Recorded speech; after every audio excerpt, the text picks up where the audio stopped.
Hi, guys, and welcome to another episode of the Friendly Differences podcast. Tonight, we did a show on music and its effects on society and all that good stuff. And we had a guest called Scooter, who the Podbean listeners will know.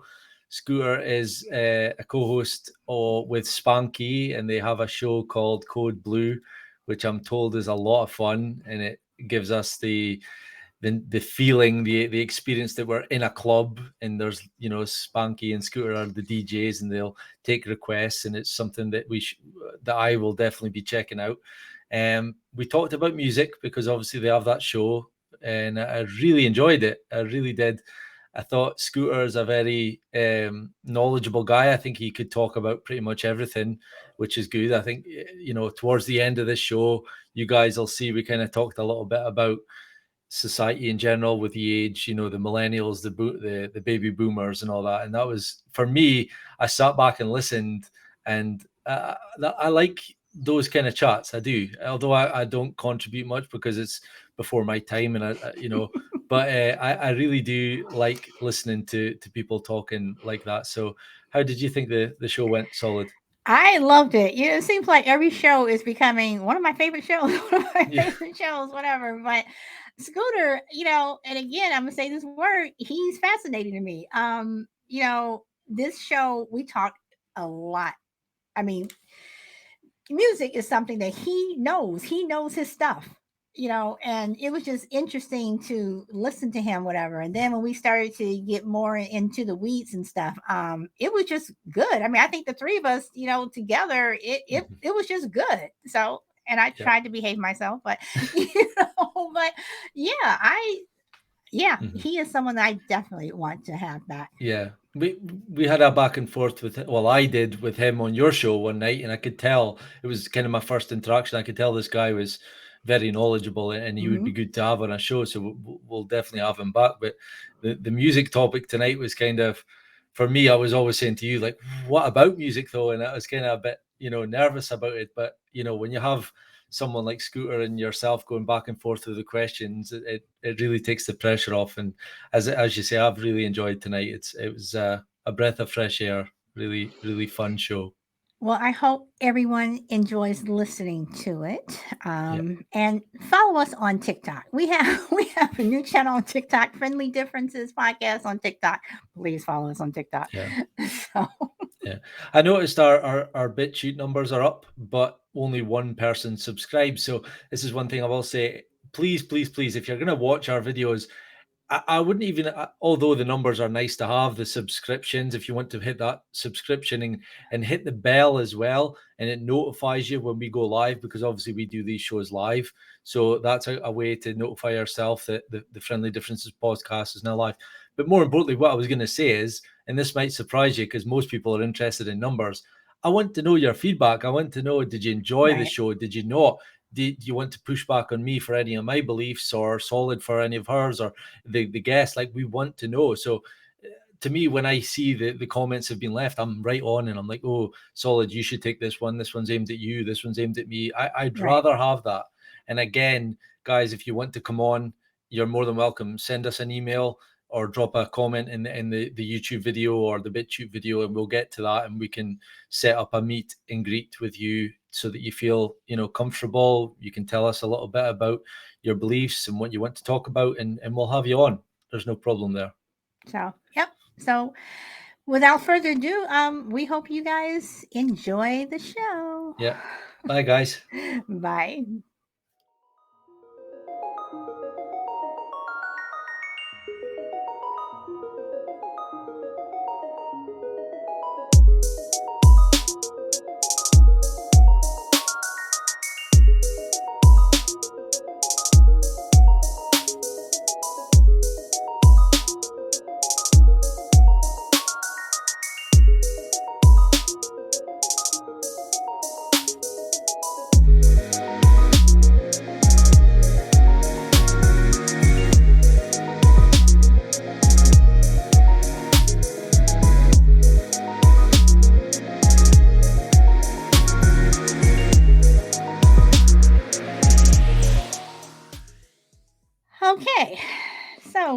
live today with Scooter from Beans and Weenie. I am Solid Blue Sister, and this is my co-host.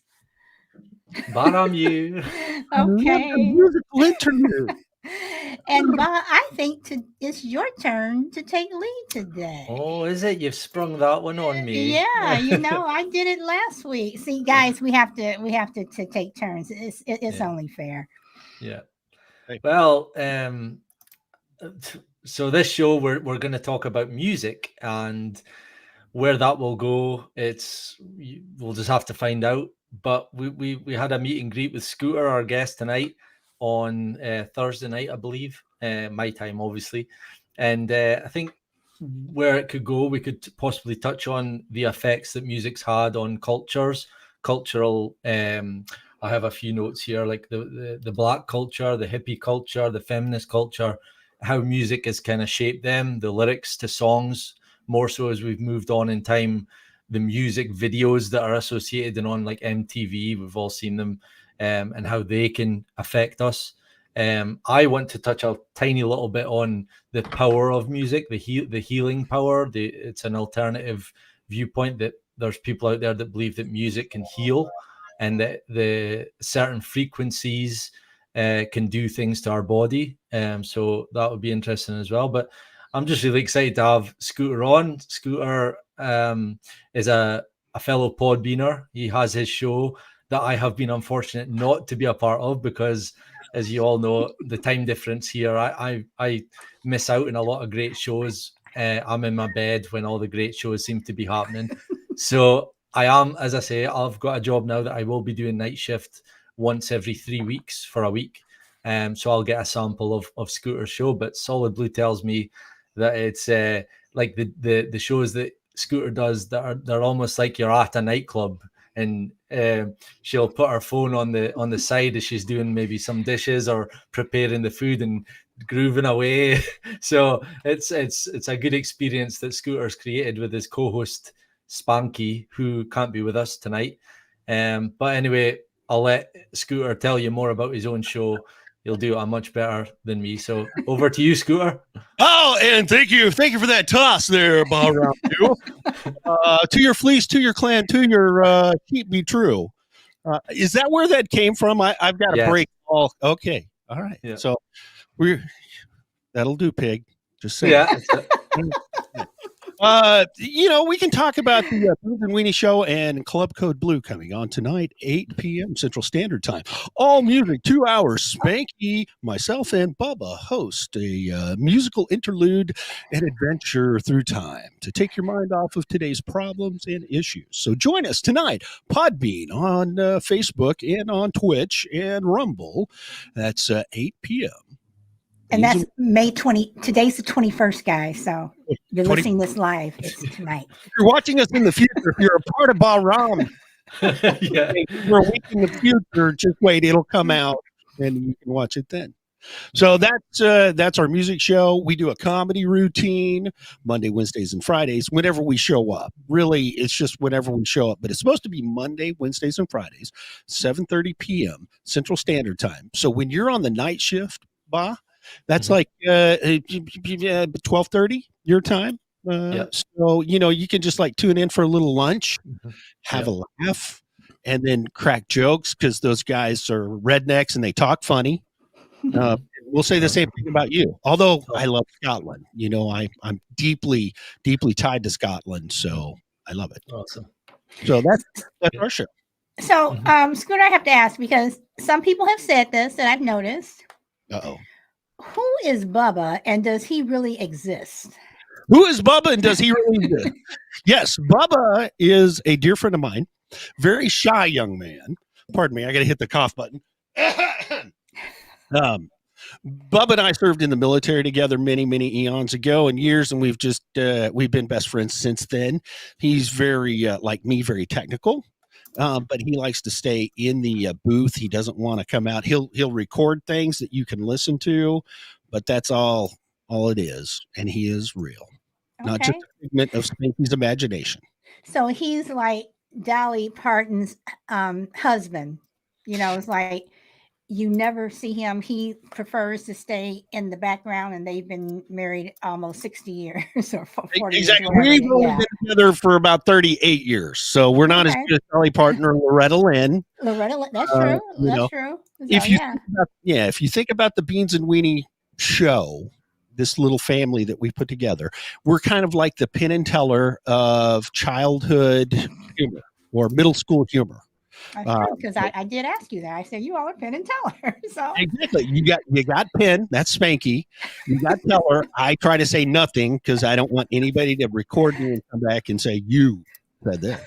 And then Bubba is the big producer that nobody knows about behind Penn and Teller. okay, all right. So before we really get into this, I have to say this before I forget. So since Cold Blue is going to be on the night, Tina Marie, can I put in my Yes, I'm writing it down. Tina Marie, preferably square biz.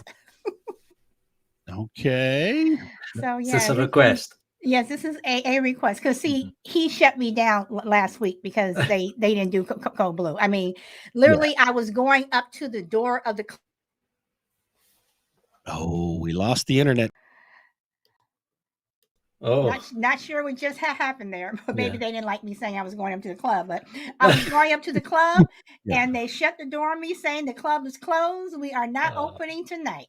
oh. That's right. There was an illness. I think it was we had monkeypox. Spanky came down with monkeypox. That's a real disease. And I know it is. I know it pandemic. is. I know it is. I know. No. Spanky, I don't know if you've heard any of his life story. Don't know if you even want to, but my dear friend and lovely brother in arms, Spanky, he's a diabetic with a lot of issues. And the health system has not been kind to him. He's missing one leg. We lost it, can't find it. Now he's got to steal one on. So, we can sing pirate songs all day long, which is really cool. He doesn't like it that much, but me and Bubba have fun with it. So sometimes he has to take a break. He has to rest. Okay. We can only sing Eileen for so long. I think I have spoke to Spanky before. He did a show round about tea time, my time, on his dinner break. I think he was sitting in his car, and I've interacted with him well. So yeah, it's good to meet new people and talk, and so much people on the Podbean community. They're just like friends now. Like we've built up relationships, and some of us, I'd be looking forward to meet, Lisa at some point, or anyone really. Like it would just be it's a really good platform, and I always promote it whenever I do my show. I always say everyone should get on Podbean and start up a live show, and we're all supportive. We've all pushed each other's shows. It is like a family when you think about it. It's kind of interesting, and it's global. So Yeah. we're here. So let me ask you, how did you guys come up? Did you all come up with Beans and Weenie first and then Cold Blue? How did you guys do that? We did. We came up with the Beans and Weenie show because we got together. I posited an idea to Spanky. I said, "Hey, Spanky, we're funny in person. Why don't we just grace the rest of the world with our comedic talents and timing?" And I said, "You come up with the name, and I'll get it on the air." So he came out. He said, "Scooter, I got the perfect name for our show. Here it is, Beans and Weenie." And I said, "That's stupid. Nobody's going to listen to the Beans and Weenie." And here we are, a year later. It's the Beans and Weenie show. So how did he come up with Beans and Weenie? I mean, what was it just popped in his head one day and said, "That's it," or? Well, we have medical marijuana here in Oklahoma. So, if you're thinking about making a move, it's legal. We're getting ready to legalize it for recreational purposes too, like Colorado. But I have no idea. Spanky's previous career. Now, Spanky is his name. All right. Spanky was on the FM radio dial for many, many years. And his morning show was Spanky and Our Gang. Now, Solid, you'll remember Spanky and Our Gang, won't you? Yes, You watch those movies and those from the little Rascals. Rascals. Mhm. That's correct. So that's what his radio show. So he's just Spanky, and then where he came up with Beans and Weenie, I think he may have taken a gummy that was laced with something. I don't know. Hopefully he's watching this, while he's sitting at the watching his daughter graduate from prison. Good behavior. She's awesome. She is awesome. Okay. So how did Code Blue? How did you guys start Code Blue? Okay, so one of the other endeavors, the avocations of the illustrious Spanky, is that he was a law enforcement officer for many years as well. And we have an affinity to police officers, to first responders. My daughter, my middle daughter, is actually a nurse. I was in the military. I come from a military family. So Club Code Blue, he sprung that on me too, because he said, let's do a music show. And I said, cool. All right. He said, okay, it's going to be Club Code Blue. And I said, I can't pronounce that. That's a tongue twister. What are you doing to me? So it's Club Code Blue. Here we are, 3 months later doing that. But it's the thin blue line. It's for the police officers, the community that we know, that we love. And that's where the name came from. Okay. Awesome. Well, again, the format that you guys do, I'm telling you, it literally sounds like, Bob, you have to listen to it because it literally sounds like you all, or we are in a club. It literally sounds like, when you say, okay, ladies' night or whatever, and, you got to get in. And I feel like I have just walked in to the club. Cool. It's not just, you hear these shows on Podbean and other places where or even with what is it, Sirius or X or XM, whatever. Sirius and yeah, and it's like, it's not just listening to music play. It is listening, like I said, it's like an experience in the club. It is. Yeah. It is. Yeah. It is. And one night, you guys, I was putting up some shelves in my closet, and I was just bouncing around and jumping around, and I was literally sweaty and hot because, and I am telling the truth, because I am literally bouncing around, dancing and trying to hammer and screw and everything and put some shelves up. And you guys, I was exhausted after that. We did our job. It's great. Seriously. We want to get people moving. And some of this, on occasions does take place in a club environment. Okay. Those people that are coming up to Bubba and giving him shots and things, and he's a crazy guy. You got to remember, Bubba's 6'7" tall. He's a big man. Did not know that. Of a man. That's right. And so we love him. I can't talk too badly about him because he'll sit on me. But other than that, we're all good. But sometimes it is a club. Okay, so let me ask this. Ian, I know you're supposed to be taking leave, but I'm running. That's okay. Mouth, by the way. But okay, so since you said that you wanted this for the thin blue line, you want it for law enforcement, right? Have you had feedback? Like, do you know that they're actively listening to the show, or when you have Code Blue on? Are they actively listening? And what feedback have you guys gotten? All the feedback that we get, strangely enough, has been positive. Kind of like you love it or you like it very much, and it gets you to move. We haven't had any bad feedback. Nobody's come and said, that's stupid. Why are you guys doing that? Of course, they can always change the channel, but I guess there's a few Karens in the world that might want to disparage us for no reason. But we have first responders. We have officers that listen, sometimes on patrol, because the internet's everywhere now. It's not just at home, right. And they get a kick out of it. Of course, gosh, I'm trying to bring out what would we call this? It would be podcasting karaoke. So. I don't know. You need to tune in sometime. One night we're going to do helium karaoke. It's where we fill Spanky up with helium and we have him sing a song. And it's usually, a song that everybody knows. We did New York, New York. That went over very well. And with Spanky's voice on helium, it's just a great time. I want to do a show where we have nothing but folks calling in and we just do karaoke over the internet. I think it would be a blast. Yeah. Yeah, it was my idea, and that's why we haven't done it yet. So when Spanky thinks of that, then we'll have internet karaoke.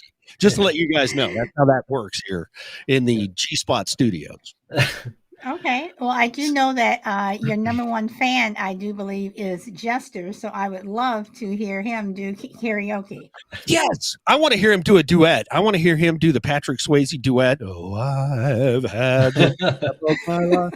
Him and Mischief. I think that would be cool. In between their little fighting and cat fighting against each other. People around, Chester, you idiot. You know, stop getting into my food. That's for 20 years from now. I love Jester. I hope he's watching. Hi, Jester. So I'm sorry. Go ahead. I was gonna say my question is kind of trying to get us into tonight's topic, and what you were just saying there. Tonight, what? Yeah. Well.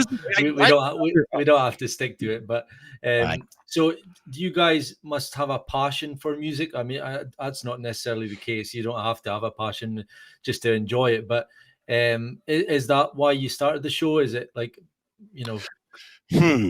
That's a good question. Okay, so I am a musician. I don't know if if you've bumbled around on Podbean on some places, you may have heard me pick up a guitar and play a bad note because I'm a musician. I actually spent years. I'm a bass player by trade, so I've toured. I've done some cool things. I write and I've recorded. So I have a passion for music. But I got to tell you, music. It's propaganda, folks. I don't know if you know it, but music, no, it is. Don't laugh at it. It's propaganda. There's a message with each and every song that you listen to, and it evokes something in you. And that's what music is supposed to do. Like healing, hatred, confusion. I mean, I'm still going through, my Pink Floyd days, and I don't know where I'm at right now. But other than that, music's propaganda. Prove me wrong. Mm-hmm.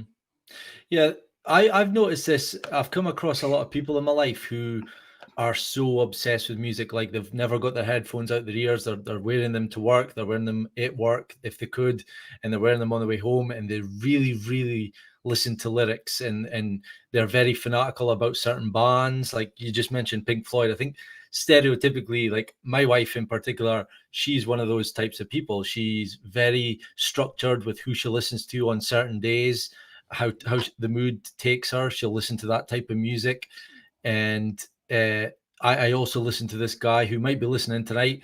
I used to work with this guy who had his headphones on, and at the workplace, it's not really a good thing. Like some workplaces will tell you, get them out your ears, but he claimed that it helped him. He suffered with mental illness and sometimes a little bit of depression. And he felt that having this music in his ear helped. And I think that is the case, whether it was true with him or not. But I'm not that person at all. I've always just liked music for what it is. I can take it or leave it. There's so many songs and bands out there that I couldn't even tell you. Like Pink Floyd, I could tell you, I know obviously their main songs, but I've never actually bought an album and locked myself in my bedroom and listened to the words, like some people do. And I often think as well, often been told this, is that people who take drugs, like the hallucinogenics or like some certain types of drugs, they'll appreciate it more. And I see that point, although I'm not experiencing that either. But I see that like some of these lyrics and even the tunes can really take hold and affect your lives or cause you to be upset or happy. And that's always intrigued me. I've never been a fanatic about I've only ever been to one concert in my life, and that was the Stereophonics. I actually have just put on tonight my only band t-shirt that I've got, which is the Misfits. So that, to me, it's the reason why I got into podcasts was because I got fed up with music. I was at work, and if you listen to the radio, it's the same 20 songs on repeat all throughout the day. Here in the UK, the same 20 songs, and it does your head in. So someone introduced me to podcasting, and I've never looked back. So that's my kind of story, and I don't know if you've got any. Do you think I've gone anywhere with that, or do you think I'm on to something? Or I think you're onto a lot of things. I think you're too young to appreciate some of those great bands, because here's the deal. When I was growing up, we didn't have the internet. You had the AM radio dial. FM was starting to make a play out there, but you had to listen to AM, and your only other outlet was to go to the record store. They used to have those. They were places you go to. They have nothing but vinyl records, 45s. Later on, they came out with cassettes and then CDs. You know, that's before your time. But you would find something, you'd hear it on the radio, and you think, man, that's kind of cool. The Beatles, The Who, Rolling Stones, Led Zeppelin. My personal favorite, Thin Lizzy, which you should know everything there is to know about them. Can you tell me at least? No. I've heard of them, and I've probably heard a few of their songs. You don't know who Thin. But you know what, Scooter? One thing that I think that baby boomers were able to have that you don't have now is when you do go see someone live, they're not live. Like when you went to see a concert, that person was playing the bass, they were playing the drums, they were playing everything. It wasn't these synthesizers and all this other stuff. When they went into the studio to record an album, they were playing. So, and even now, when you listen to something on an iPod, do they still have those anymore? Whatever. But it's so condensed. Where if you listen to a vinyl record, which I still play, yep, a vinyl record, compare it to a CD or even something that's coming off of Amazon, whatever, the quality is just, the vinyl record is just so much better. It really, really is. And I think it's a shame that, you know, you have people who are dying off. I mean, you look at somebody like Prince, who was a genius, could play practically everything, or he pretty much could, you know, and you just don't have those people anymore. I mean, they're all dying. Instead, we're left with Beyonce or people who cover other people's music. And it's like, can you come up with your own? And I mean, one of the best concerts I ever went to was Earth, Wind, and Fire. Saw them many times. Jackson 5, you know, Tina Turner. I saw her when she was coming back after she went through all that stuff with Ike, and she had to go to dives and stuff. I saw her in one of the dives, and I saw her when I moved out to California at the Hollywood Bowl. Oh. But you know, concerts. I mean, I would go to concerts all the time because, and again, you saw people play. Mm-hmm. Exactly. You saw them play instruments. Creativity and talent is dying because you mentioned those musicians, they'd go in the studio and they would create a product. It was a song and it had instruments on it. Now they had to be able to duplicate that because there were no synthesizers or nothing that you could compile all this music with now, like DJ use, like Spanky uses, and create a symphonic ensemble. You had to actually be able to play those, and you had to have the musicians on stage that could back you up and play all those notes that you wrote. And that to me, that was the beauty of a concert. Seeing them reproduce what they heard, what you heard on the album, and then putting in those little nuances of the things that weren't on the album. Like if you ever, Boston, are you familiar with Boston, the band? You remember that? Another band out of Boston, On the Road to Try. Okay. So who else would be a good comparison? Zeppelin was a lot of talent because it was just four guys. That was it. They didn't have any backup players. They had four guys walked out on stage. Page did all of those licks. Stairway to Heaven, Immigrant Song, all of that stuff. Those are the four guys doing it. What do you think of Kiss? I love Kiss. I love Gene Simmons. He's my marketing hero. Okay. All right. They get a bad rap for a lot of things. The makeup, it was all marketing gimmick. Right. But they launched a whole brand. There's a whole lot of people out there who are using that marketing gimmick. Marilyn Manson. Yep. He's a genius. He sings terrible songs, but he's got a pretty good voice, and he's a heck of a marketer. Big following. Slipknot. You know who Slipknot is? See over there. He's going to put on his mask and I don't know who Slipknot is. Don't go looking for that. Don't put Slipknot into your browser. Just don't do it. They wear masks. They're a heavy metal, almost death metal band. They're harder edged than Metallica, and I know you've heard of Metallica. Yeah. Mm-hmm. And they're kind of marketed along the Kiss genre. Mm-hmm. You don't really know who's under the masks. So, do you think that, like, you have blues, I personally think that a lot of music, even rock, a lot of it comes from soul. A lot of it comes from, blues. And we were talking about this, the other day and church music and, things like that. Why do you think someone like Elvis, do you think that it was his talent singing, or do you think that it was his movements on stage that really, what do you think really made Elvis? Him to superstardom. Okay, so I'm a big Elvis fan, so maybe this is not a fair question for me. Elvis was very talented. Elvis could play the guitar. Elvis, some of you may not know, was blonde-headed when he was growing up. Yes, he was. He was. He didn't have that raven mane. He was a blonde-headed kid. Mm-hmm.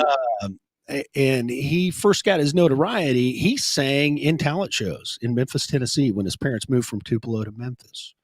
He could play the guitar. He could sing.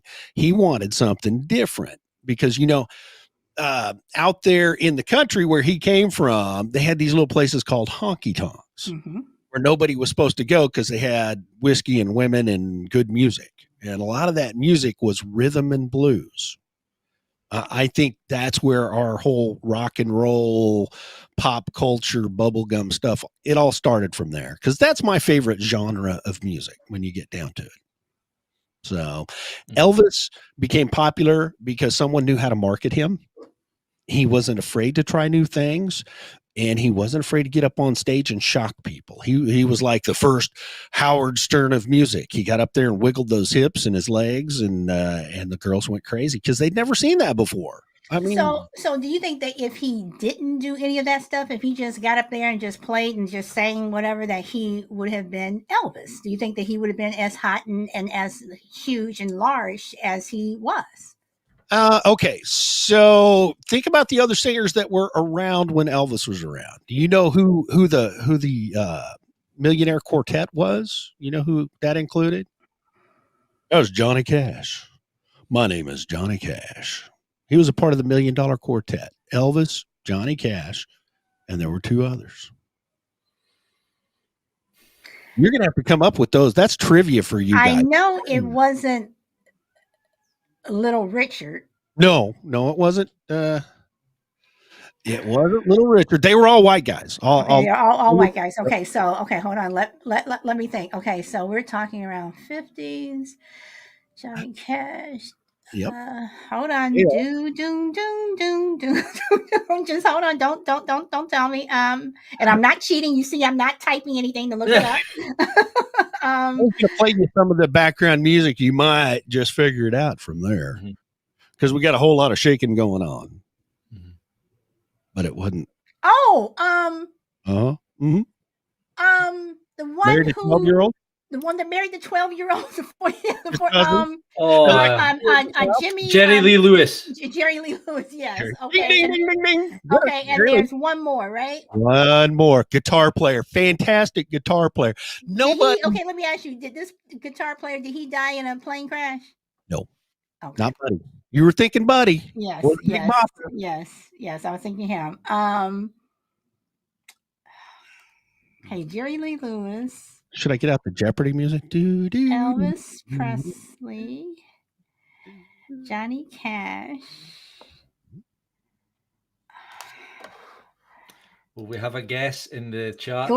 Sylvia, or Shy Lady. Glenn Campbell. No. Glenn Campbell? Good guess. It wasn't Glenn. So I'll Well, give at least you. we know one person is out there. Hi, lady. I love Yeah. you. Okay. Carl Perkins. Initials.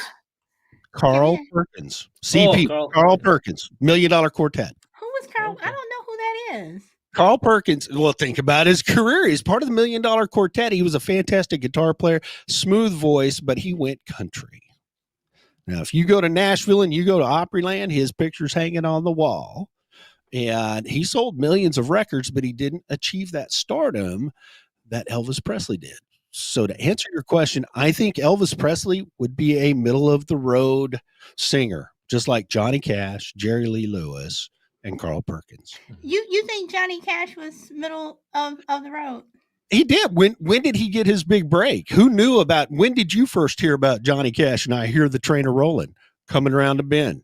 I ain't seen the sunlight since I don't know when. Well, I mean, Johnny Cash. He Well, yeah. All right. Without the power of marketing and the media and stuff like that, they're going to be nothing. It's all up to the, I could be the best singer in the world, but unless I've got the publicity and the marketing, no one's going to know about me. So there are a lot of. You have a marketing hook. If you get out there and swivel your hips to a whole bunch of high school girls and you cause a fuss and you get the papers talking about you, this kid's from the devil. He's shaking his hips and he's making women think of strange thoughts. And I mean, because Johnny Cash got his big break when he sang Folsom Prison in Folsom Prison. Yeah, I remember that. I don't remember that, but I remember seeing tapes and stuff of it. Okay, that's when he became controversial, and that's when he sang this song about killing people and being in prison to prisoners. Oh my Lord! He was a regional act because he was he grew up in Arkansas, of all places, went to Memphis, recorded in Memphis, and then went to Nashville and became a country music legend. So he was just a regional kind of star. So what do you think of Little Richard? I love Little Richard. Oh my gosh, if I could hit those falsetto notes that man hit, I would be in heaven. And he was a great marketer as well. Why do you think he didn't get his due? Why do you think that he was overlooked? I mean, literally his entire career for like 60 years. Okay, so was he really overlooked? When did he make his first million? Well, do you have to make your first million in order to be a good to receive artist? accolades? Are you thinking Grammys because he didn't receive Grammys? I mean, I think that there are things from Little Richard that people stole from him.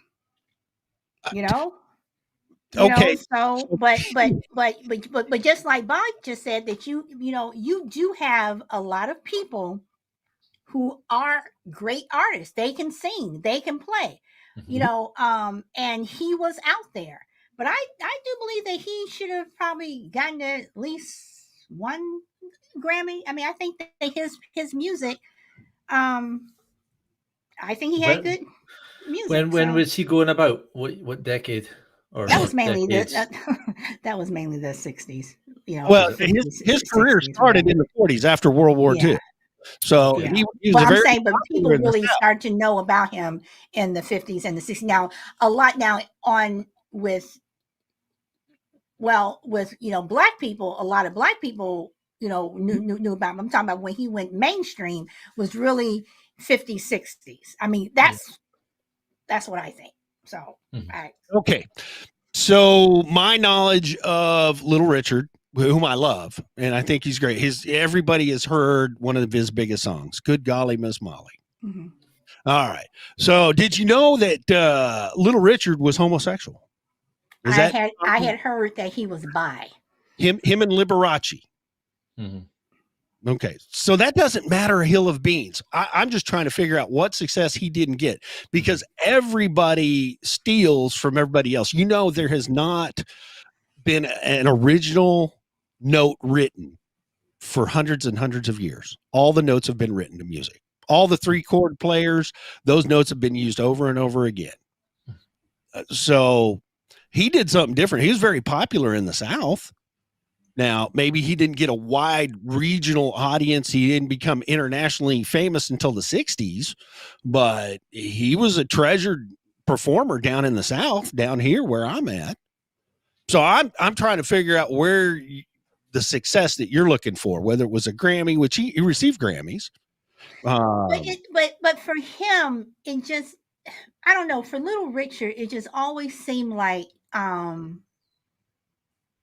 he was right on the edge of just being really huge, but there was always something that he just never was able to cross over to where he was recognized by the industry. I mean, you can say that about, people who with Oscars and what have you. It's like, why was this person, even though the Grammys and what have you is not the public who is saying this person's the best, this person's the best, because I think if it were, then the Academy Awards and Grammys would be completely different from what you actually have. You have your own people within that group who are, giving you these awards, and they're voting and what have you. But I don't know. It just seems like that within his industry, that people within his group, they just didn't want to just jump on board with him and support him and give him those big stadium tours like they do everybody else.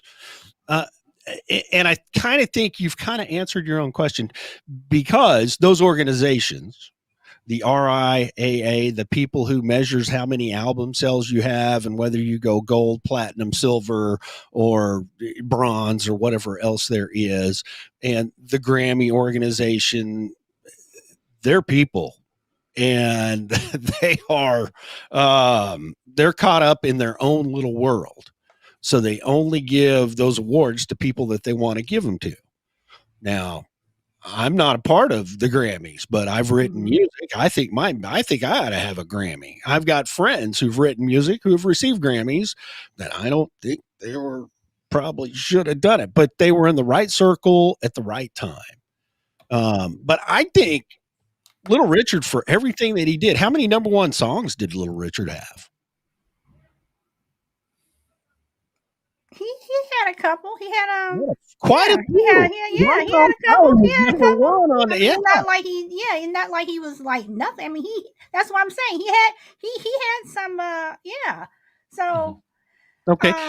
Would you say that he was taken advantage of, or would you say the people that stole his stuff, imitation is the purest form of flattery?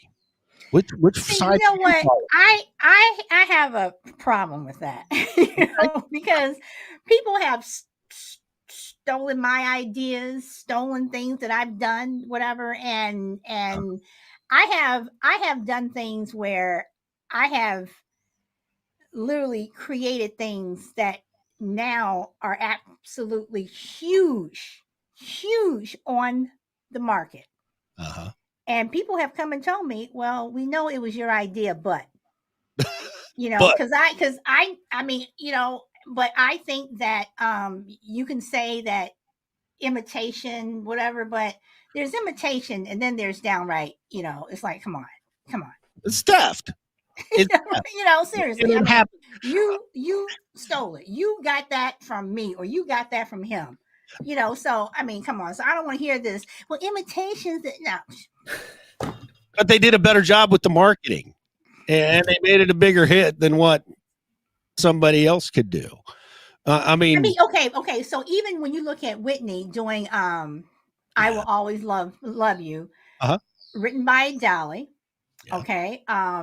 People say that Whitney's version was the best, but at least Dolly still got paid. At least she still got that ching ching ching. Okay, whatever. So we're back to the monetary. So Little Richard didn't get paid for the stuff that was stolen from him. Well, back then, it's like, just like when you do a TV show, if they're in reruns now, depending upon the contract you had way back when, you got money. So now it's like, because the people from like what Brady Bunch or whatever, they Right. they say that they get nothing. Right. But now you have other shows have come out where they do. So yeah, I would say that he still should have gotten paid. He got paid handsomely. He drove Cadillacs. How did he not get paid? He might not have gotten the payment that other people did. Here's the ugly little secret of the music business. Most of those artists out there that are creating this wonderful, beautiful music, they don't get a lot of money for that either. No, I know, and I know that it's the producers and what have you who are taking everything and what have you, and that's why Prince said, "I'm going to do my own stuff because I'm not, I'm going to produce, I'm going to do this, I'm going to do this, I'm going to do this," because Warner Brothers or whoever he was with, were taking his money, or he wasn't going to do it. Well, okay, so the little man that's my favorite, one of my favorites, you may have all heard of it, is Leonard Skinner. Sweet Home Alabama and everything. They dedicated a whole album to fighting with MCA, their record label at the time, who was taking all their money from them while they were making all these wonderful big hits out there. So it happens across the board. It's not limited to just Little Richard. It's not. I know, but it just seemed like that for him. For him, it just seemed like that he never, I guess, again, got his due from the people in his orbit, in his. They treated him like a king. I'm going to say that you are believing the propaganda. No. So are you saying that because of his skin color or because of his sexuality that he I was waiting for Bob to bring to bring. No, I didn't bring it up, but that's what you were. No, and I was not leading to that or not, and that's why I said specifically Little Richard. I think that for him, because in that case I can say, what about this? I'm saying for Little Richard. I'm not talking about skin color. I'm not talking about any of that. So but that's just what I think. Can I ask you guys? You kind of touched on that a little bit there with the 60s. It's something I've got written down, and I've heard about this a lot throughout my listening to podcasts and the odd episode about music. They'll always touch upon the 60s with the war into Vietnam and how the music and culture kind of shifted, especially in America, but here in the UK as well. It was almost like they were pushing this hippie culture, like sex, love, drugs, to kind of distract you from the war.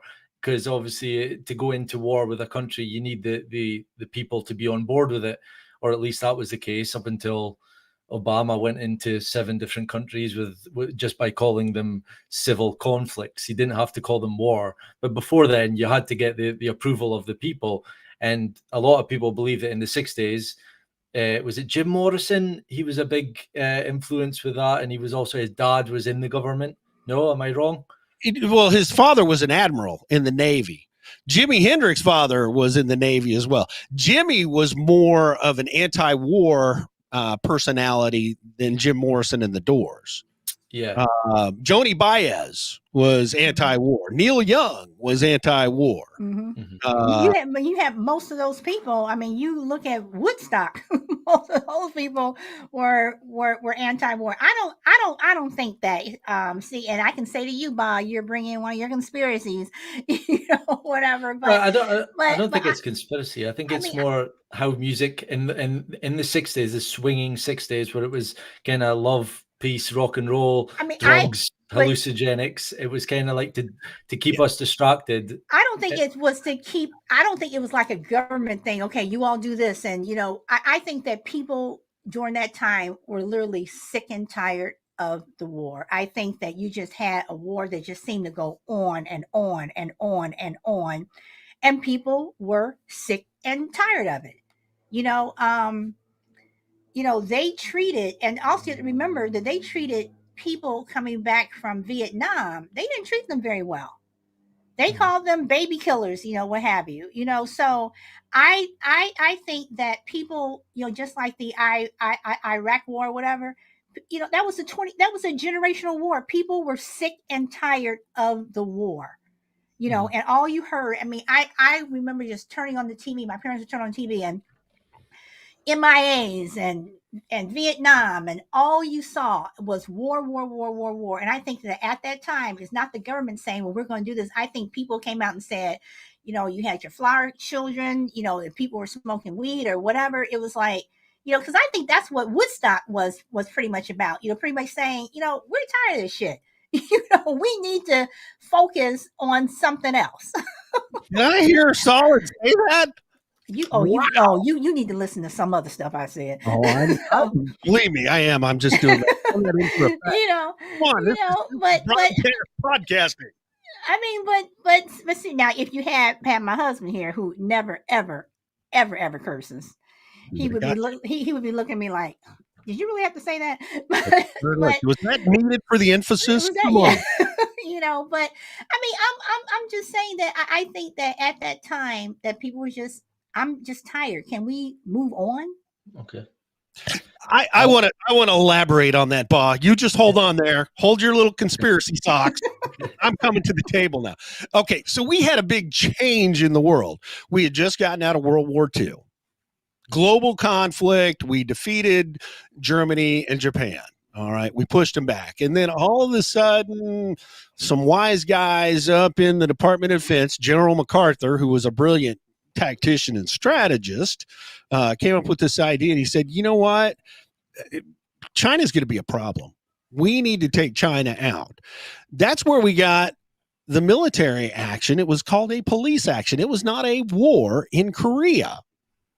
Okay. And they talked the UN into supporting it so we could get other people in there. But the whole goal was to actually get in there and do something and take away China's ability to grow, because Chiang Kai-shek, our supported individual that led China, was ousted, wound up on the little island of Taiwan, and Mao Zedong came in and took over. And then you had the Communist Chinese Party take over.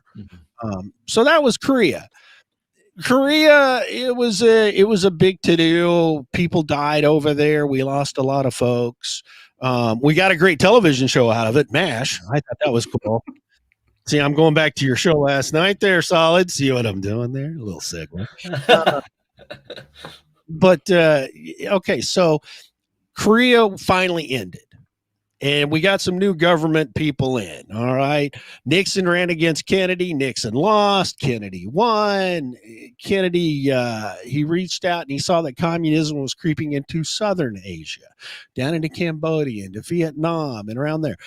Funny thing is the guy that was leading Vietnam, you know, Ho Chi Minh, he was an ally of the United States and everybody during World War II, but we didn't give him the money and the supplies to help develop his country.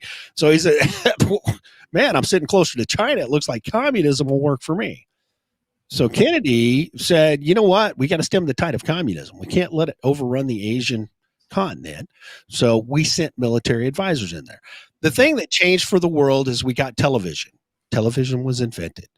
People started seeing what was going on in the world. When Vietnam got rolling, when Lyndon Baines Johnson screwed up everything, they were bringing color pictures into people's living rooms of people dying, of seeing our men and women being shot and killed. And that's why I think people got tired, because what Solid said, you turn on the TV and you got Walter Cronkite and Dan Rather. I'm in the jungles of Vietnam, and here we're going to be talking to this 19-year-old private who just lost his arm. How are you feeling today, son? Nobody wants to see that. I think maybe you're missing the point, both of you. Maybe it's probably my fault, but I was more focusing on the music. Like, was there a big change in like I assume, like when you talked about Elvis there, the first thing came into my mind was in the film Forrest Gump, where they say that no one had seen or heard this type of music before. And imagine when the first time rock became a thing, and rap and this new EDM dance type music.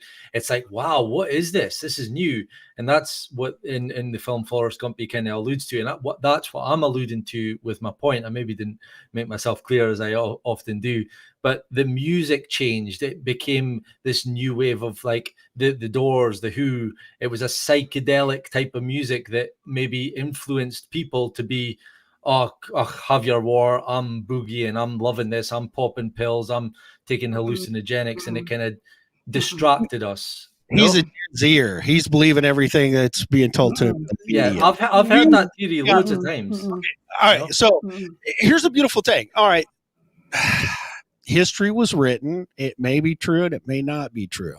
So you think about the counterculture of the 60s, and that was worldwide, spread across the world. Everybody was smoking pot, wearing flowers in their hair, bell-bottom jeans, and listening to way out cosmic psychedelic music. In theory, that sounds good, but in actuality, in reality, that was not right. I'm in Oklahoma. I grew up in the beautiful Central Plains of Oklahoma in the Midwestern United States, in the middle, not the left coast, not the East Coast, in the middle. We were listening to country music. We were listening to We Don't Smoke Marijuana in Muskogee. I don't know if you know that song. And it wasn't, that kind of counterculture wasn't earth shattering. It wasn't mind changing where I grew up. So I think a lot of it is illustrative writing that you're falling victim to, because you're thinking, all right, so that music should have changed the world. In some ways, there were places where it did change the world, or it changed the environment for that locality. But you still have to remember all the things that were going on at that time. I mean, aside from the war, you had Muhammad Ali, who had his belt taken from him because he refused to go to the war. You had Nixon, coming into office, and even because the war ended, the Vietnam War ended like 75. Well, we pulled out. We pulled out in. It was officially ended by Richard Milhouse Nixon, and that was like around 72 or something, right? Well, we started pulling out in 72 and 73. We started getting our all those flights coming back from Vietnam with the prisoners of war who looked like sticks in blue jumpsuits. Right. 73 and 74. So you have all that. Then you have Watergate. I mean, there was just so many things that were just going on. Space that race space, the space race, whatever. Things on TV were changing we were talking about last night with the sitcoms and stuff. And I think that the music was just people just saying, guys, let's just talk about something else. I mean, it's just too much. And like Scooter said, I remember watching those shows where you see these people coming home, and like you said, they look like sticks, or if they were just coming home just because they had fought, it's like they were like shells of themselves, and then they were treated so horribly. I remember in Chicago when they finally, when Vietnam vets finally got their coming home, and that was like 97 or something. They did this big parade. I remember I was at work. I'm looking at it outside, and I went down for lunch, and I'm watching it, whatever. And I'm like, it took you all like 30 years to do this? Yep. So you look at everything. So I don't think that, propaganda said go and do this music, whatever. I think that people were just fed up. And I think that where we are now today as a society, I think our music is starting to reflect. Once again, people are just fed up. And music, usually, the lyrics or whatever, whether it be COVID, whether, it be law enforcement, whether it be whatever, people they express themselves through the music. So, and I think, like I said, people are just fed up. Okay, so I've got my work out on that one to convince you guys on that one. No, to me, I can take it or leave it. I do think this is a tactic they use. It's like back before. But when you say they, who is they? Well, that's what I'm about to say. Before government, it was monarchs, and whenever they up the taxes, they would throw on a circus. It was distraction. It was like give the people what they want, and it'll distract them from the evil that's going on. And that still happens today. Like I believe Will Smith slapping Chris Rock was all staged, and it was distraction from what's going on. Roe v. Wade was distraction from what's going on. The Johnny Depp Amber Heard's distraction from what's going on. It's circus. It's like, oh, throw on the World Cup, the football, soccer, everyone tunes in and forgets what's going on in the world. It's that. So I mean, I can take it or leave it. The 6 days with the music and the culture, the hippie culture, the drugs, and the type of music that was being pushed in that decade, I believe. And it's, again, I can take it or leave it. It's not huge, and it's not the only reason why people were subdued and allowed the war to go on for so long. But it is a factor. Like that's how I think. That's definitely, and it is a big theory out there. I've heard so many podcast people talking about that. And I'm sure, maybe I'm wrong, but I'm sure Jim Morrison's dad was in the CIA or in government at that time. No, he was in the Navy. United States Navy. That's a arm of the government. Okay. His father was an admiral. That's how he wound up in Southern California. His father was stationed on the East Coast, and then they said, "Okay, Admiral Morrison, we want you to go to the West Coast." So picked up the family and moved, and that's how Jim wound up in Southern California. Okay. But let me ask you a question. Do you have a favorite song? I mean, just anything. I mean, it could be something from TV, a commercial, whatever. Do you have a favorite song? And it's not Knees Up, Mother Brown, so don't go there. No. I see myself. I like the 80s. I like ska, and I like the new romantic stuff. Just give me the name of I'll say of the song. Madness, Baggy Trousers. Okay, so do you? Come on, if you're gonna go Madness, what's the right song? Or Our House, yeah. Okay, so do you see a conspiracy in those lyrics, or can you just sit back and just enjoy the song? Yeah, of course I can, but I also here's a better way of answering that question. Black Sabbath and all that kind of satanic lyrics back in the 70s, 80s.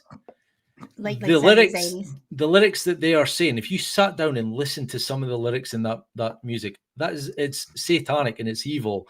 And what we have now today, the equivalent of Black Sabbath, and this is going to crack you up, is Lady Gaga. Lady Gaga is now the Black Sabbath. Lady Gaga, because her lyrics and the things she's saying, it's just more. It's not as obvious as Black Sabbath, but it's the same. And this does have an influence on our lives, as much as you want to admit it or not. If you consume enough of this stuff, it gets into your subconscious, and it changes you as a person. It's influence. So again, I can take it or leave it. I can listen to music, but I very rarely listen to music now because I'm always listening to podcasts. And to me, if a new song comes out in the charts and I think, well, it's catchy, I'll blast it for about a day straight. I'll just listen to it over and I get sick of it. And that to me, it's just the industry. You were kind of talking about it earlier with the lyrics and the synthesizers and all that. It's a joke now compared to what you used to have. And that's true. Yeah. It is. And even like, again, sticking with my tinfoil hat still on. I think I mean, I know that you don't get record deals unless you sell your soul. I did a podcast on this, and there's so many musicians throughout time. Johnny Cash, Bob Dylan, Katy Perry, they've all said in interviews, and I sold my soul to the devil. And what that means is they're meeting up with people like from Rockefeller Records or Warner Brother Records, whatever, and they're saying, look, are you willing to sign your soul over? They're not saying those words, but you're basically their property. And like Michael Jackson, he had a song, They Don't Really Care About Us. A lot of people think that was talking about his record label. You are then their property. So if I'm good, like I said earlier, if I've got the best voice in the world right now, unless I get the backing of a Warner Brothers or Rockefeller, I'm nothing. I'm nobody. And it's only if you're, then you need to put that voice on TikTok and get 2 million followers. So Yeah. I know Scooter is dying to say something. Well, maybe not dying, but he really is moving and squirming around in that chair. It's theater of the mind. Come on. I'm trying to be animated. I want Shy Lady to like me, so I'm just, all happy and effervescent. No, all right. So you are picking on Black Sabbath. Okay. So what songs are satanic? Out of curiosity. Don't even ask, because I've probably only listened to Crazy Train? And that's Ozzy Osbourne. That's not Black Sabbath. That's Ozzy Osbourne. Well, again. Okay, so Black Sabbath has some questionable lyrics, but I mean, Aleister Crowley, Mr. Crowley. I know that's Ozzy Osbourne as well, but songs talking about Aleister Crowley, talking about blood sacrifice, talking about all this kind of satanic stuff. Again, it's fun because it's a song, and who cares? It's just lyrics and it rhymes, but it's actual these people. They are satanic and they're following like dark paths. Oh, okay, so. People, okay, so the environment does affect people, and it does cloud their reality, and it does influence them. That was a great word that you used there. I'm glad that you pronounced it so that I could even understand it with my southern ears. Thank you for that. Okay, so let's go back in time to the 60s when everybody was peace and love and understanding, and that's one of my favorite English singers, Elvis Costello, peace, love, and understanding. Just to throw a little clip his way. But in the 60s, this little band, 4 guys out of Liverpool, you may remember them. What's their name? The Buggles? The Beatles. Not the Buggles. Those are different altogether. The Beatles. All right. So they wrote this song, Helter Skelter. Do you remember that song? Helter Skelter. Da-da-da-da-da-da, Helter. You don't remember that song? No. That was a big hit. Yeah. Okay. So you know what? They even made the movie with Sharon Tate was Helter Skelter. Okay, that came out after. That was an explanation, an expose, and almost docudrama about our friend Charlie Manson. Do you know who Charlie Manson is, Bob? Yeah. Right. He had the family, got all these people to go out and kill Tex and gosh, all those weird named kids in the 60s that were all stoned out of their mind. And he said, we're going to go kill these people and do these things. And they killed Sharon Tate, and they killed a whole bunch of people. And they did it in the most gruesome way in Southern California. But I mean, everybody said, Helter Skelter, that's devil music. Helter Skelter. They're writing devilish songs. No. John and Paul it was a rock tune that they wrote in the 60s. So to kind of push back on that, right? Would you agree that like some of the rap music that we're hearing in the last couple of decades, F the Popo, shooting, bang bang, do you think that would have an influence to turn people into get into gun crime and disrespecting the police? Vice also with some of the music videos and lyrics in some songs that it's sexualizing people. Like I can attest to that, because when I was in my teens, you had Eric Pritz, Call on Me. The video to that was like, wow, it's like basically porn on MTV. And it sexualized a lot of guys. I know, me and my mates all talk about it. Like when we saw those videos, it was like, and we were at that age, what went on. And then you also have like feminist culture, some songs like Give Me All Your Money and Wet Ass Pee and all that. Like Cardi B, about, sure. Cardi, yeah. Come on. So again, this might sound crazy because it's like, people are only going to listen to these songs once a day, if that, and it's not going to really take hold. But I think eventually it does, and everyone's different. It can affect people differently, but there is that thing to it where music can shape your views. Do you believe that? Oh, it can. Any mind is open to suggestion. I mean, if you weren't, then nobody could hypnotize you and get you to do funny things and bark like a chicken. Mm-hmm. See there, I've been hypnotized, so I bark like a chicken. I don't crow like a dog. Okay, so how far back do we got to go for all these terrible, horrendous? Because I think music today is trash. I think the lyrics that people are writing, I think WAP is utterly irredeemable. I think some of the things that Lady Gaga sings is trash. Musically, there's some great, composing, but I just, and it can affect impressionable minds. It can get somebody to go out and buy an AK-47 and go shoot people up. And it did it in the 60s because that's what Charlie Manson said his reason, because the song Helter Skelter, it gave me the instructions to go kill Sharon Tate and all those people at that dinner party and then write, devilish things on the wall in their own blood. But I mean, how far back do you want to go? Because there's been songs that have been supposed dog whistles or call to arms, even in World War I and before that. And you talked about the monarchs who would put on they'd put on the county fair, to distract people from, I'm going to take all your money and I'm going to go fight in France. But I think creativity is dead. I think the best thing now, I love Ice Cube. He's one of my favorite artists as an actor. As a lyricist and a songwriter, I think he's trash. I don't think he can write. So does that get anywhere close to zeroing in on the answer you were looking for? Well, I mean, I'm well on board with that. I don't think there are singer-songwriters anymore. I think all these songs are written for them. A lot of the artists are just for their voice. It's just... Well, okay, so that's been going on forever too, because years ago in the 50s and the 60s, the record companies used to employ staff writers who would write songs. Who was one of the most prolific staff writers in our century, or we're in a new century now. So in the 1900s was? Who? A little lady named Carole King.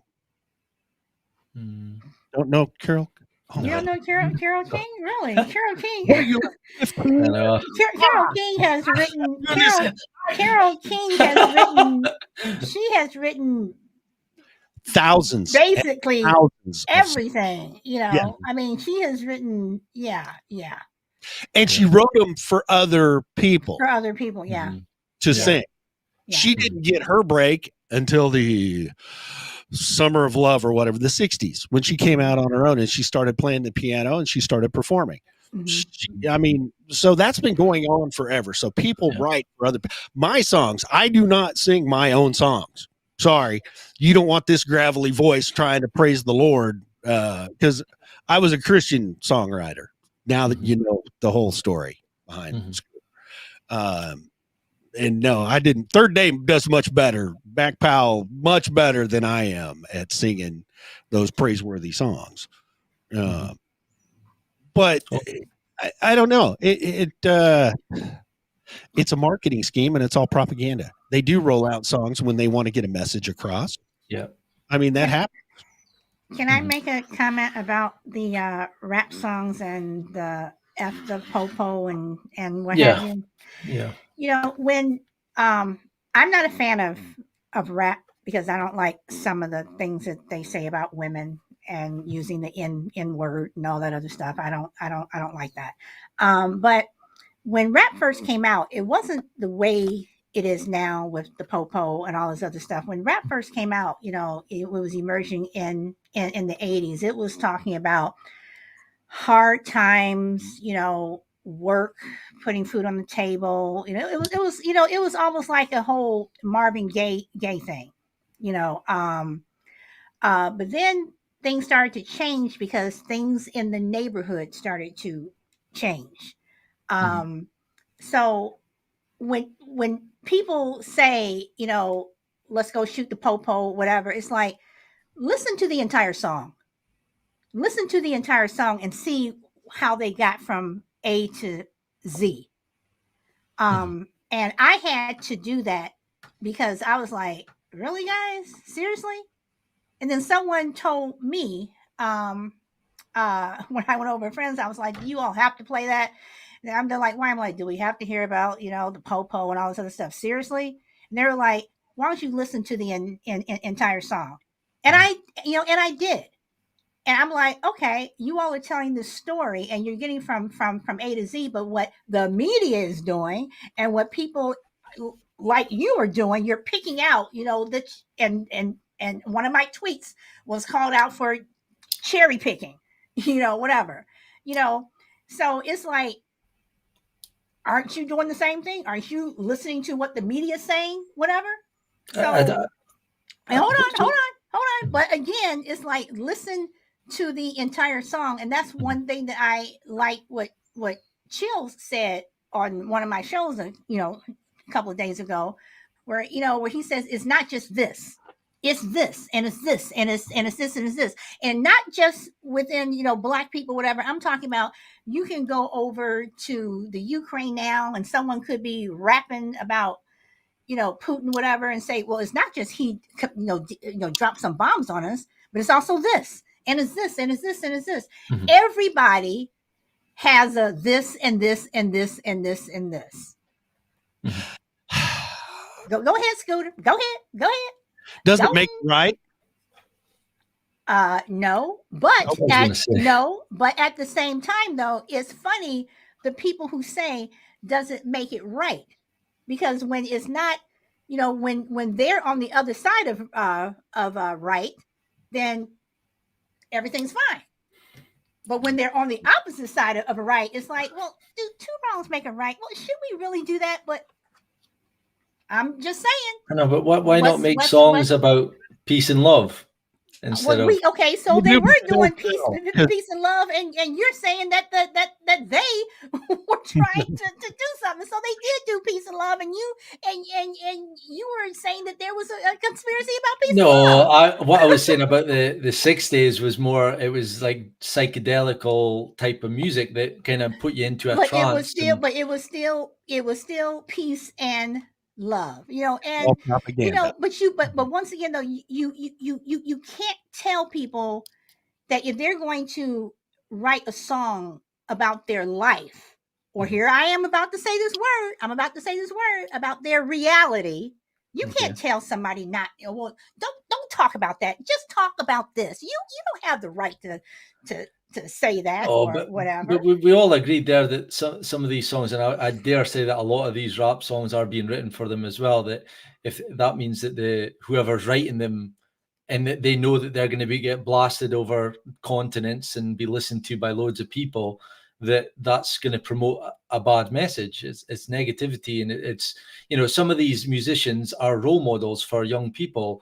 Jay-Z, all these, like Nelly, and I mean, I'm dating myself. It's probably not Nelly anymore, but that's how often I was. And look what happened there. Oh, yeah. Lord.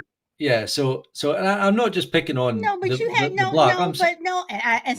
not talking about race. I'm not talking about race. Okay? No, you brought it up. I brought up the song. There is a difference. Yeah, there is a difference. I was talking about the music. I was talking because you were the one who said, what about this song, this song, this song? I just wanted to make a statement on that. I was not talking about race or anything. And I even said, everybody has a this and this. Hell, even though I don't like Justin Bieber, he has a this and this, unfortunately. So yeah, but it could be one of any of these things I've got written down: the black culture, the hippie culture, the feminist culture, sexualizing culture, and satanic. The music that is related to those cultures has a message. Then let me ask this. Let's go back 50 years. What do you think about Billie Holiday? What about Billie Holiday? I mean, have you listened to any of her? If you told me the song, I'd probably go, yeah, I've heard it. But Strange Fruit. No, doesn't ring a bell. Okay, Strange Fruit. Do you know what era Billie Holiday comes from? No. And the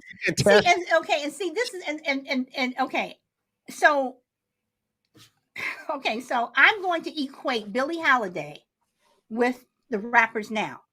Billie Holiday wrote Strange Fruit because in the 40s, when she was performing, she performed a lot in the South. And you should listen to the song, because the song is about, she says, with people. I did a show on this. Strange fruit hanging from the poplar trees. She was talking about lynching. That strange fruit were, and she says, black bodies hanging from the poplar tree. And if you listen to a lot of Billie Holiday songs, a lot of it was what rap is. A lot of it is like, this is what is going on. That's the reality that she was living in. Well, that's a bit. Sorry, on you go. No, go ahead. No, go ahead. No, I was going to say, well, see, that in itself, I'm glad you said that, because what about if a young 10-year-old black kid in, let's say, Baltimore listens to that song that says, my reality is that I've got to watch what I'm doing because police might come and shoot me, or I've got to shoot back and all that. That's getting into that little 10-year-old's head and shaping the way he sees reality. Okay, that's that's where I disagree. So let me ask you this: so what if a 10-year-old white kid heard that song? And probably the same. In fact, the same. But because they're only hearing it. If they knew it was a black man singing the song, and they knew where the song was, the setting, if they mentioned places. But the bottom line is, I understand what you're saying, but a lot of music for some artists, probably for a lot of them, when you listen to a lot of country, the stuff that they're singing about, the country roads and all this other stuff, a lot of it, again, is their reality. And when you say the thing about what about that 10-year-old kid, then I can sit up here and say, well, should, African American parents or black parents not give their kids the talk? Because we're getting into their head? No, we're telling them about reality. And this is the honest to God's truth. My husband came home one day and I'm looking at him. I'm like, what is wrong? Because my husband is usually just laid back. He doesn't curse, doesn't drink, doesn't do any of that. The opposite of me. So, whatever. And I'm looking at him and my husband's almost in tears. And I'm like, what happened? And he goes, I don't want to talk about it right now. And he goes, and this was before my son went away to school. He said, he asked if, so-and-so home. And I'm like, yeah. Is he in his room? Yeah. So he just goes up there, has never done this before, knocks on the door, just goes in. He goes, and I'm telling the honest to God truth. He said, I just wanted to see you. I'm like, what is going on? So he told me about a stop that he had. And he says, I'm just glad that I made it home alive. And when he told me what happened, and it's like, this is our reality. So when you talk about, and I'm pretty sure somebody from Podbean, if they listen and they're getting upset like they did last week, whatever. But music is talking about various things. And again, not just rap, blues, rock, country. Everybody has a story that they're telling. So I don't think it's necessarily a conspiracy or anything like that to get into someone's head. I think, sometimes just listen to the story and that's it.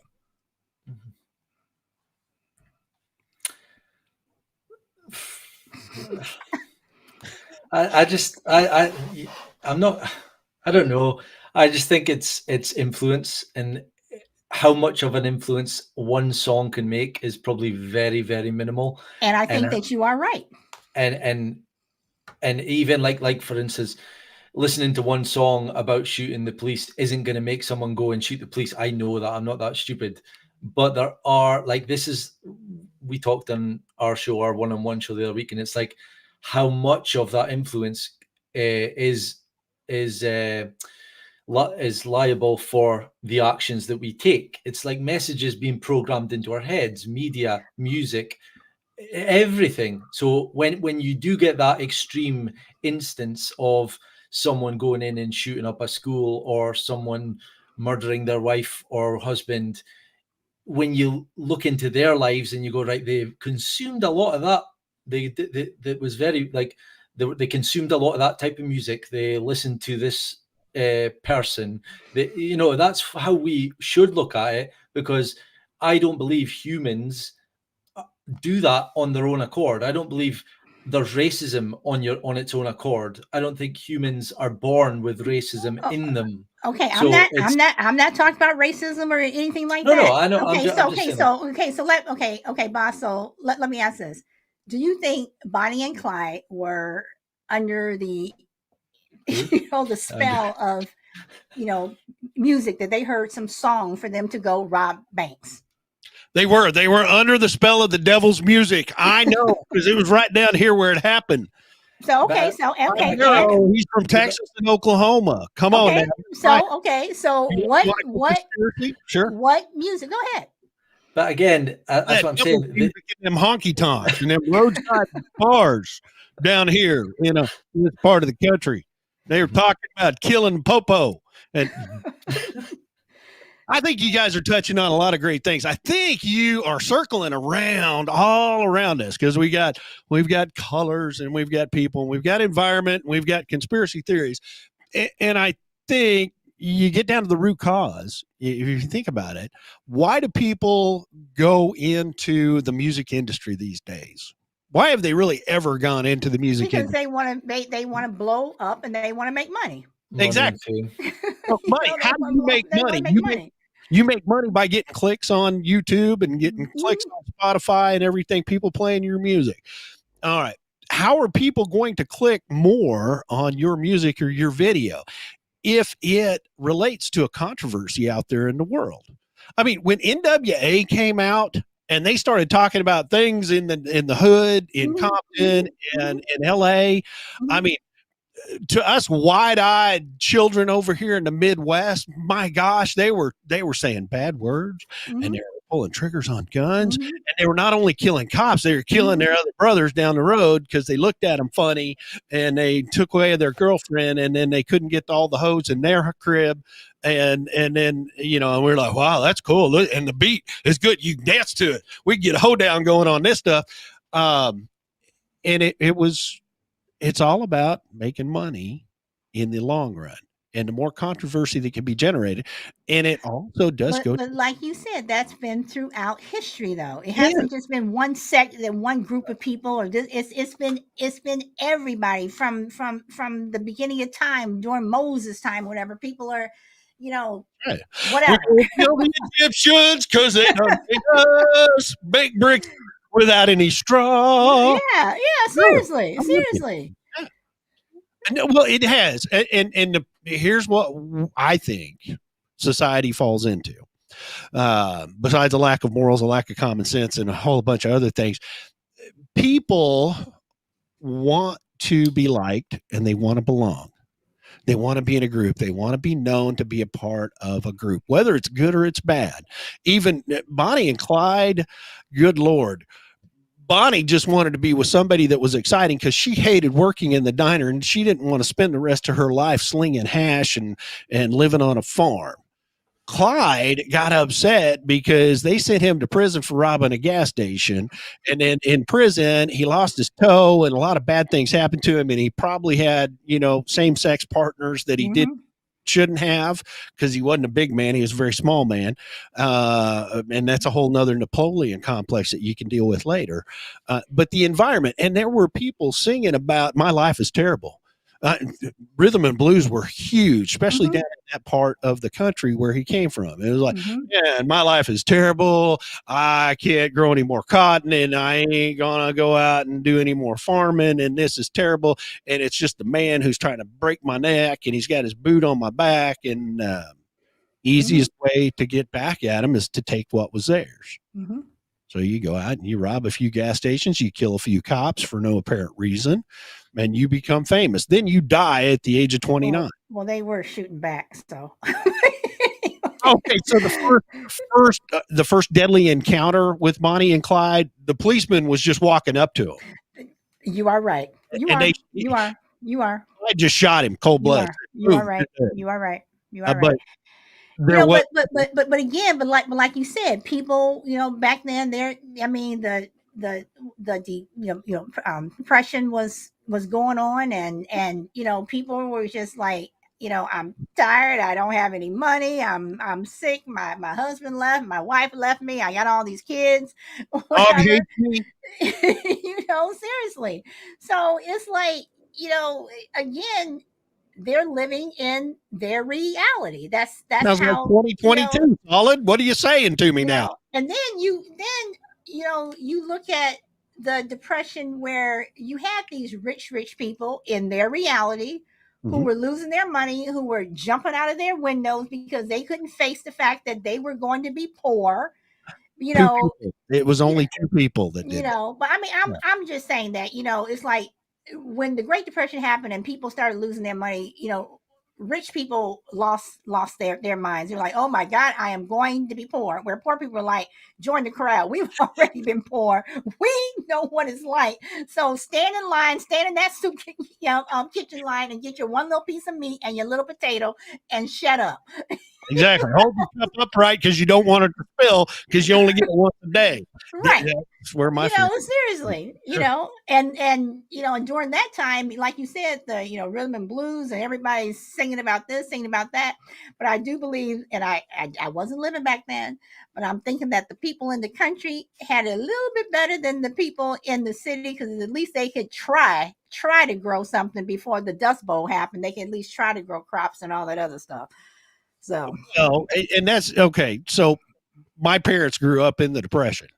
As a matter of fact, if they were so depressed, how depressed were they? No. How depressed were they? Anyway, my parents lived with their parents, so and their grandparents. So there's like a house of 20 people. And in the backyard, you had the Victory Garden. So you grew all your own vegetables. And then you had the hutch that you had the bunnies and you had the chickens in. And the bunnies were cute and they made great stew. And the chickens laid eggs. So you had breakfast. And then by dinner time, Grandma made some awesome fried chicken. And they lived out in the country. They lived out here in the sticks, out in flyover country in America. But the thing that got publicized and the thing that got glamorized were the long soup lines in the big cities, because that was where it was most important. Because look, we got 89 people. They can't find a job, but they won't leave the city and go out and work in the oil fields. And then, that's why Roosevelt created the CCC and the Work Projects Agency and get them out of the cities and put them to work doing things. But there again, people with money. Anyway. I lost my train of thought, and that happens when you get old. So refresh me if you want, and I'll continue. Or do we have anyone willing that wants to jump on? This is usually the time we do it. We're at the hour and 27-minute mark. Does anybody want to jump on? Anybody? No. Anybody? This was, Scooter. Yes, ma'am. I'm going to use this word, and even though I will say that I never said it, and I'm on. It's being recorded. It's being recorded and it's going out everywhere. So I'm going to deny, whatever. Okay, Clinton, go ahead. Okay, the other guy. So, you're fascinating. What? Don't let that. If anybody repeats that, I'll deny. I'm serious. I think you are fascinating. I have thoroughly enjoyed this. I really, really have. And of course, I always enjoy going back and forth with Bob because sometimes I just want to get the hammer out. But seriously, you are fascinating. I'm just an old redneck. I don't know why I'm so fascinating. I am kind of handsome though. I got to get my green screen working better with y'all next time. Maybe. But anyway, no, you are thoroughly fascinating. Bob just needs to be educated. He's a little bit young, but since he matures, he's going to make for a great Scotsman. I can tell the genes are there. The light's almost on. We just got a little bit more work to do with him. Yeah. Let me ask one more question, unless Bob has a question for you. In terms of baby boomers and millennials, Yeah, and the Gen Zs and I think the Gen X's now are like what 9 through 20 or 25, whatever. Do you think that when baby boomers are finally gone, yes, when we leave the earth, do you think that I'm trying to say it so it doesn't sound stupid. can they survive? Yeah, because I think that as much as people say, oh, baby boomers, you need to do this, or baby boomers, oh my God, just shut up and go and go somewhere. I just think that the younger people, the millennials and stuff, there's a lot that they just don't get. And there's a wisdom, not saying that all baby boomers are so wise or whatever, but there's a wisdom that, I get it. When growing up, my parents would say, when you get older, you're going to wish this, and, you have to listen to this, and you have to understand this. I get that now, so I don't think that they get it, and I don't think that they will. Are you guys both baby boomers? Yes, I am a baby boomer. What's wrong with you, Gen Zer? No, I think I'm a millennial. I don't know for sure. I should know. I'm sure I'm a millennial. You are a millennial. Okay. See, I raised millennials and Gen Zers, so I've got I can draw upon some of that. What is the years? Do you know? Because I would like to know. Yes, I had them because I am raising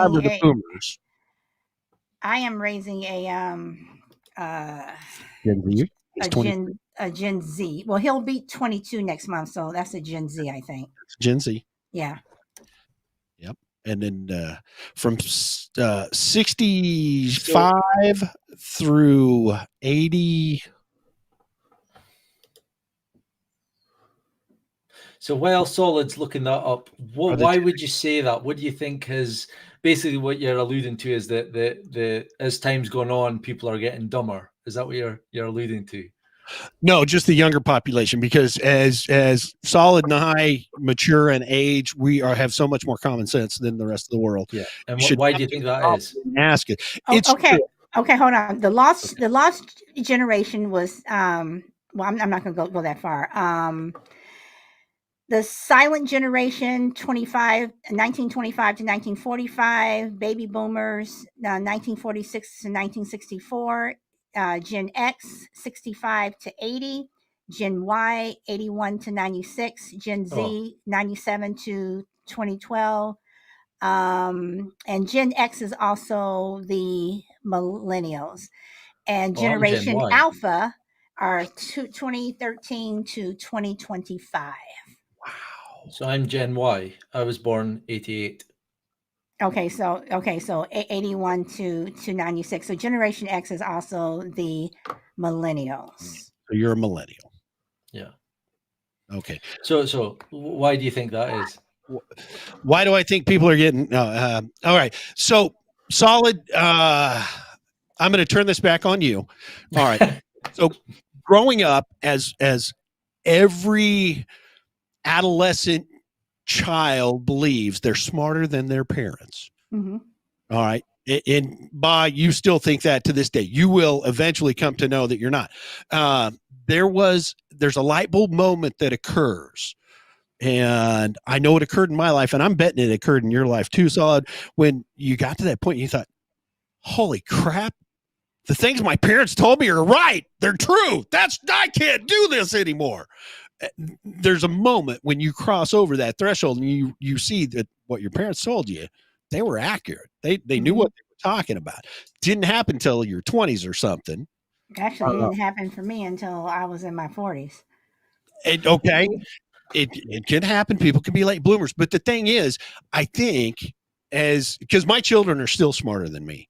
And now I've got grandchildren who are smarter than I am. At some point, they're going to turn around and they think, oh, dadgum, putting money away for the future, saving money, that was a good thing. He actually knew what he was talking about.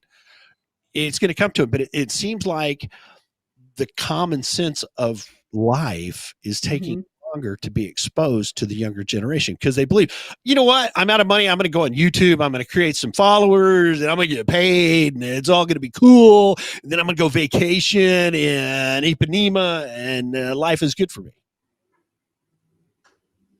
So no, I mean, you are right, because growing up, my dad grew up dirt poor. When I say dirt poor, he had dirt on his floor. dirt for his floor. He was dirt poor, and because of that, he was always very, very frugal, which I like to say cheap, whatever. Yeah. But he would hold on to $1, whatever, and he would always tell us, save our money, save our money, save our money. And me growing up, we would get our allowance, and I'm spending this, spending that. My sister, she would save her money. And then I'm like, could I have? Nope. Could I? Nope. Whatever. And then it was, something happened in my 20s. I'm not going to say what, but it was that light bulb moment for finances with me that made me say, you need to start saving your money.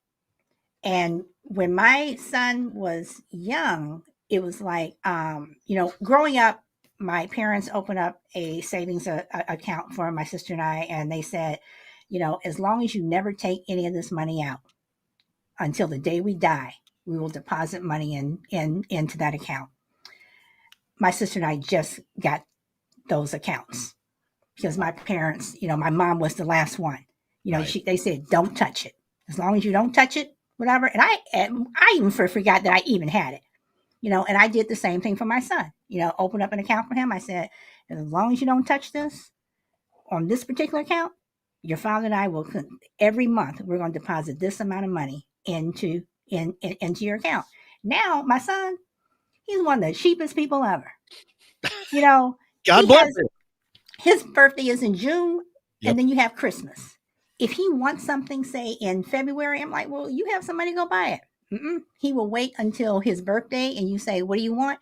That's what he wants. Or he will wait until Christmas. That is what he wants. Whatever.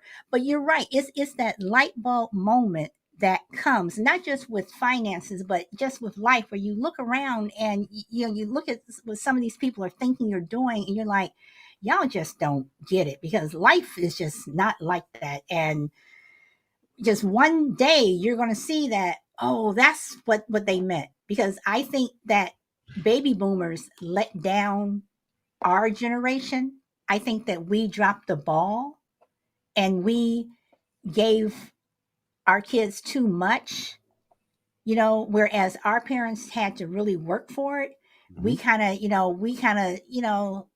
slipped through, whatever. And then when our kids were born, we kind of just let them, kind of do things that we didn't teach them the way we should have. Not everyone, right? But some of us. And I think that a lot of millennials now, and they're passing it on to their kids, are growing up with bad habits. And I think that when we're gone, it's going to be like, this is what you have. And you see it. You see it every day when you turn on the TV, be it someone in politics or be it someone, at the grocery store, when you go to the market and someone's checking you out, someone is just being stupid. And they're saying stupid stuff. You go to Walmart and you're looking at people like, seriously? Seriously. You procreated? Wow. Hell, you listen. Well, I'm not going to say that, but it's I just think that, like you said, there's that aha moment. Mm-hmm. It occurs, and it occurs sooner or later. in everybody. Everybody is going to have an aha moment, and they're going to think, okay, well, maybe being a TikTok superstar was not the brilliant idea that I thought it would, and it's not going to last me for all my life. And if you are making money off of that TikTok, you better save it, because guess what? Because next year is going to be somebody else who's going to come, who's going to take your place. Yeah. And just to circle back, you said your father was so poor he had a dirt floor, and I was just. It was funny because when my parents met, actually when my dad grew up in the Depression, he was living in a tent in a city park because they couldn't afford housing. They were so poor. So yeah. Okay. And there's this one thing on the Waltons. Yes, I do watch the Waltons. I've seen this episode many times, but there's one part where one of the guys says, my family lived to be 200. We were too poor to die, because if you died, that meant we had to go buy a casket for you. So we were too poor to die, and that is just always, that's the line that's always just stuck in my head. But, once again, that's why I think it's funny that, you see people who have so much money, but then when they don't, or even if they just, can't buy this, whatever, they have a fit. Whereas you have people who, had to work for, to work for it. It's like, yeah, you appreciate your things more. You appreciate, if you went and spent this much money on that iPhone, whatever, you're going to appreciate it more because you worked hard for it, as opposed to someone's mom or dad saying, okay, here, oh, you broke it. Well, here, oh, you broke it, Mm-hmm.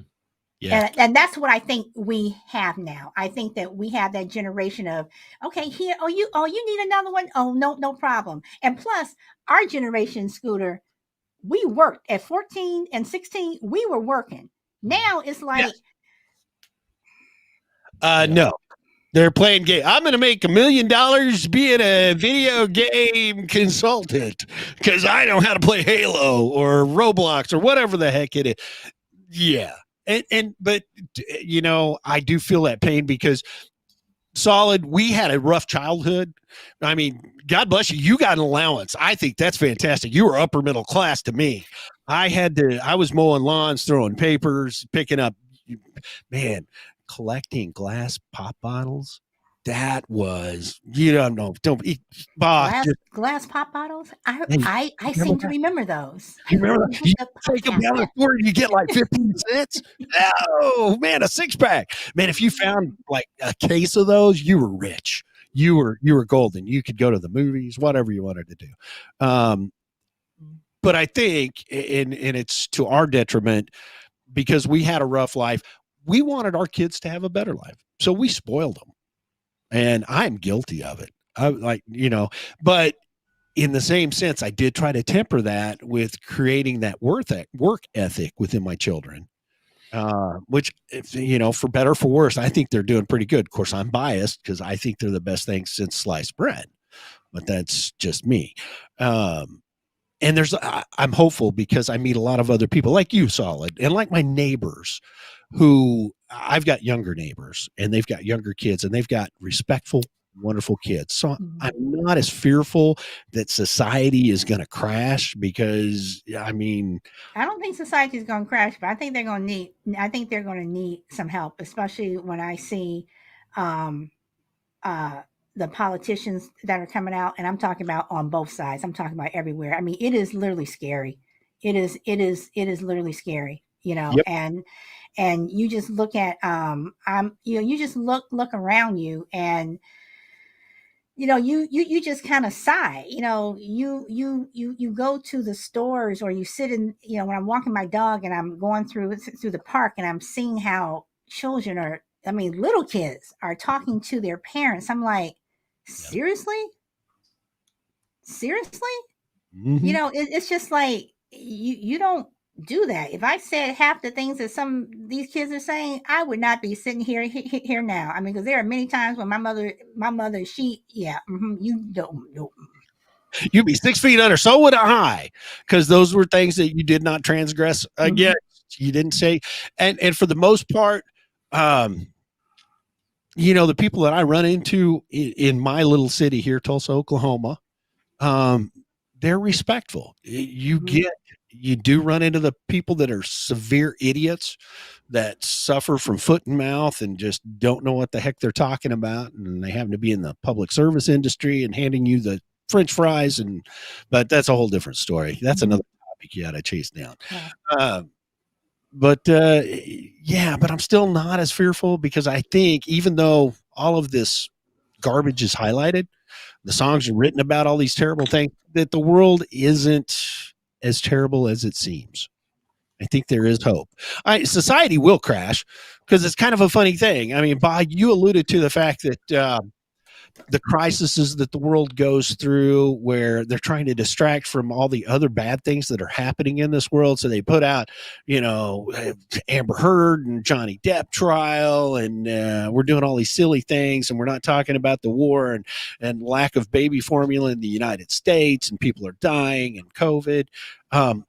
But if you're a true student of history, it's happened in all societies, even the Ottoman Empire, the Roman Empire.